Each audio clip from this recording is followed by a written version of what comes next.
نعشي بن جعفر يدير عيونه لا الهاشم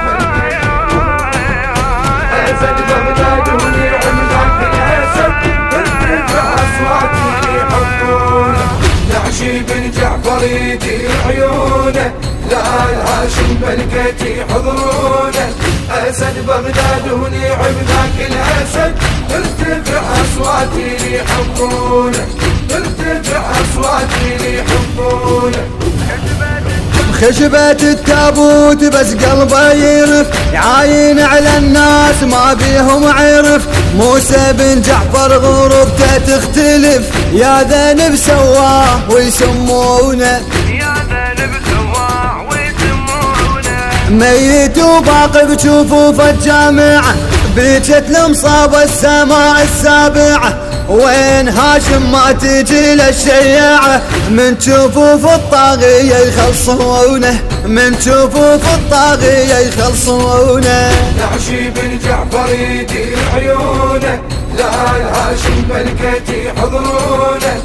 أسد بغداد ونعم ذاك الأسد ارتفع أصواتي يحبونه ارتفع أصواتي يحبونه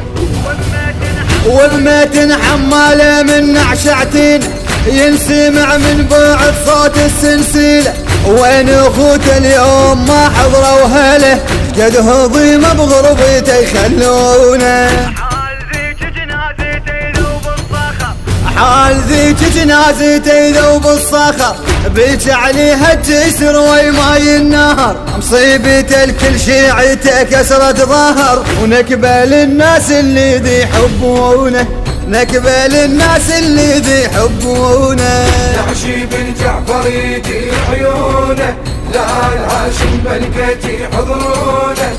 أسد بغداد ونعم ذاك الأسد ارتفع أصواتي يحبونه ارتفع أصواتي يحبونه الوحشة ليل مكلكل على جنازته كلمة الغربة غليلة لغربته يتيما معصومة ومصلايته حتى حيطان السجن ينحوله كان يسجد من فرض حد الفرض ولما يسبح ورا تحكي الارض على التربة وانقطع من النبض فوق المصلى يسد جفونه فوق المصلى يسد جفونه نعشي بن جعفر يدير عيونه لا الهاشم ملكتي يحضرونه أسد بغداد ونعم ذاك الأسد ارتفع أصواتي يحبونه ارتفع أصواتي يحبونه